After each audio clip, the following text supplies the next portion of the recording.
Le Royaume-Uni enterre aujourd'hui la reine Elisabeth II. Des centaines de dirigeants du monde entier sont attendus pour cette cérémonie. Recherche d'éventuels crimes de guerre à Kharkiv et Izium dans l'est de l'Ukraine après le départ en retrait des troupes russes. Un puissant séisme a secoué l'île de Taïwan ce dimanche. Plusieurs immeubles se sont effondrés, mais les dégâts semblent jusqu'ici limités. Une minute de silence, observée jusqu'au sommet de la tour de Big Ben. Ce dimanche soir à 20 h, le Royaume-Uni s'est figé pour un dernier hommage à la reine Elisabeth II avant ses funérailles officielles à l'abbaye de Westminster aujourd'hui. Plus de 500 dignitaires et chefs d'État du monde entier sont attendus à Londres pour assister à la cérémonie. Parmi eux, le président français Emmanuel Macron, le roi émérite Juan Carlos Ier ou encore le président des États-Unis, Joe Biden. Devant Westminster Hall, des milliers de personnes en deuil ont patiemment fait la queue tout le week-end pour faire leurs adieux à la monarque qui a régné sur le pays pendant plus de 70 ans. Certaines d'entre elles ont attendu pendant plus de 14 heures. On s'est tous étreints avec les gens qui étaient derrière nous à la sortie. Tout était bien organisé. Le service de sécurité et les autres personnes étaient tellement sympathiques. Ça va être assez émouvant, mais je pense que c'était important de venir rendre hommage après 70 ans de règne. Des centaines de personnes ont même défié l'avertissement des autorités, leur demandant de ne plus rejoindre la file d'attente en train de fermer. Quelques minutes après la clôture, certains tentent encore, mais se font froidement refouler.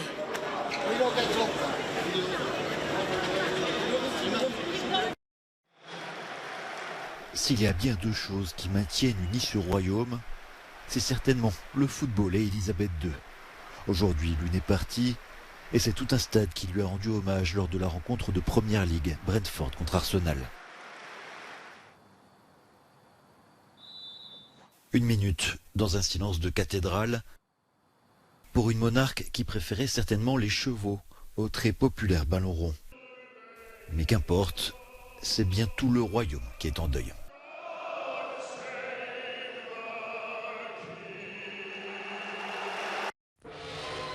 Le 10 février 1948, 2 millions d'Indiens accompagnent la dépouille du Mahatma Gandhi. Le père de la nation est mort quelques jours plus tôt, tué par balle par un nationaliste hindou. Apôtre de la non-violence, Gandhi est incinéré sur les bords du fleuve Yamuna. Le 25 novembre 1963, les Américains rendent un dernier hommage à John Fitzgerald Kennedy. Le président américain est mort 3 jours plus tôt, assassiné à Dallas. Ce meurtre suscite une vague d'émoi dans le monde entier. De nombreux dirigeants se rendent à Washington pour assister aux funérailles de JFK. D'ordinaire, les obsèques nationales au Royaume-Uni sont réservées aux rois et aux reines. Mais l'importance de Winston Churchill explique l'exception qui lui est faite. Mort le 24 janvier 1965 à Londres, l'ancien Premier ministre est inhumé une semaine plus tard, au terme de plusieurs jours d'hommage exprimés depuis le monde entier. Des dirigeants de toute la planète se retrouvent le 12 novembre 1970 à la cathédrale Notre-Dame de Paris pour saluer la mémoire de Charles de Gaulle. La dépouille du général n'est pas là, mais à Colombey-les-Deux-Églises, là où il est mort le 9 novembre, là où il souhaitait aussi être enterré. L'ancien président français ne voulait pas d'obsèques nationales. Un hommage mondial est rendu le 8 avril 2005 au pape Jean-Paul II. De nombreuses personnalités officielles, politiques et religieuses sont présentes, mais aussi des millions de fidèles à Rome et dans le monde entier qui suivent les funérailles de celui qui fut le chef de l'Église catholique pendant 26 ans.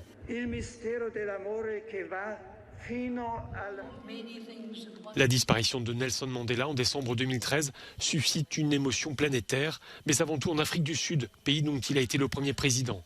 Héros de la lutte anti-apartheid, prix Nobel de la paix, il est inhumé le 15 décembre dans son village natal, après une cérémonie officielle à Soweto.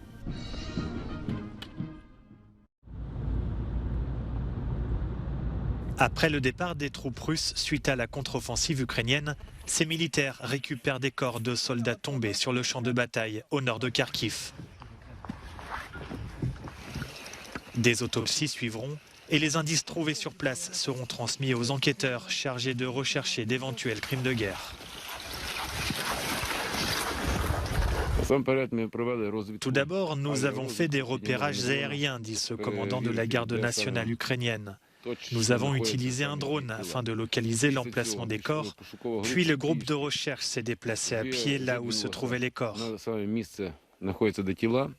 Après cela, le site a été documenté par des photos afin d'inclure ces informations dans un registre unique des enquêtes préliminaires sur les meurtres, parce qu'il s'agit de crimes militaires.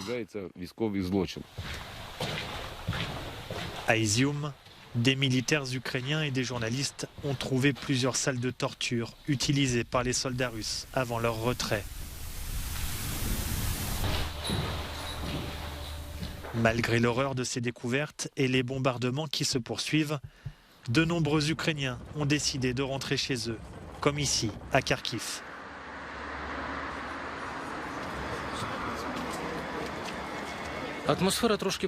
Kharkiv a légèrement changé, les gens sont plus calmes, raconte cet homme.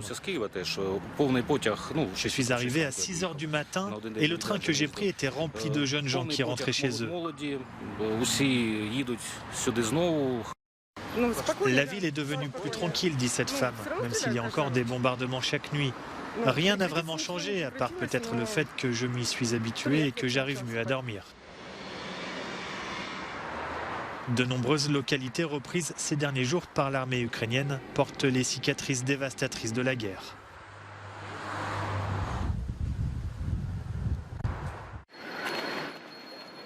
« 7,5 milliards d'euros, c'est le montant dont pourrait être privée la Hongrie si elle ne met pas en place rapidement des réformes pour lutter contre la corruption. La Commission européenne a menacé le pays ce dimanche de suspendre ses financements européens après avoir déclenché en avril une procédure jusque-là jamais utilisée. L'évaluation de la Commission est qu'un risque pour le budget alloué demeure. Nous ne pouvons donc pas conclure que le budget de l'UE est suffisamment protégé. La Commission propose de suspendre 65% des engagements de 3 programmes opérationnels relevant de la politique de cohésion pour un montant estimé à 7,5 milliards d'euros.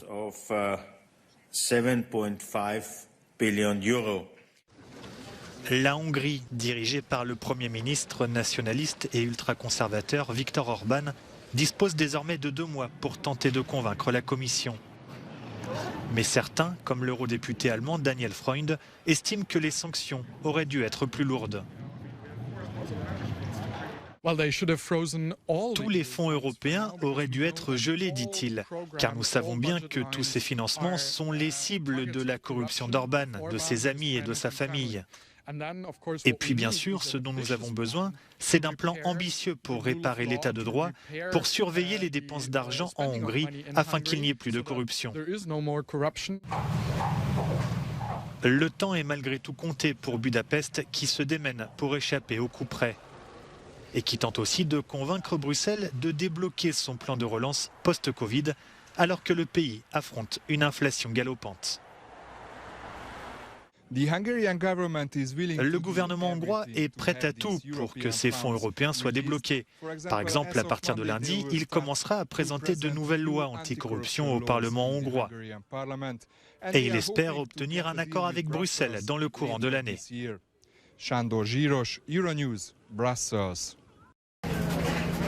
Quelques heures après le tremblement de terre, des équipes de sauvetage s'affairent au milieu des débris. Le séisme de magnitude 6,8 sur l'échelle de Richter qui a frappé Taïwan ce dimanche a rasé cet immeuble de 3 étages situé dans l'est de l'île.